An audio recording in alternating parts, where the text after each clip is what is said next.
Бүген 6-нчы чакырылыш Татарстан Республикасы Дәүләт Советының 22-нче утырышы үткәрелә.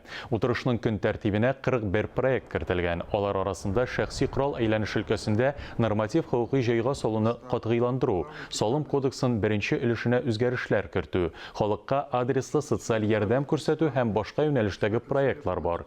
Көн тәртибендә шулай ук 2020 елгы Татарстан Республикасы бюджеты үтәлеше турындагы закон проекты да каралачак.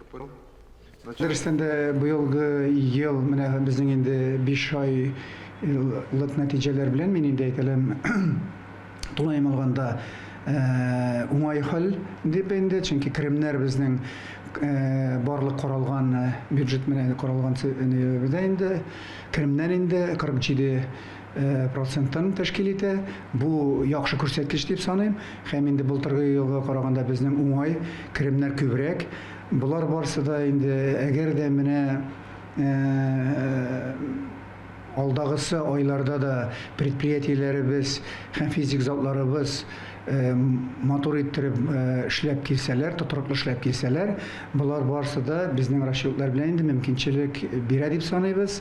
Вакытында хезмәт хакында алдагы көннәрдә дә һәм инде бюджеттагы каралган барлык чыгымнарны да вакытында һәм сыйфатлы үтәргә мөмкинчелек бирә дигән ышанычыбыз бар.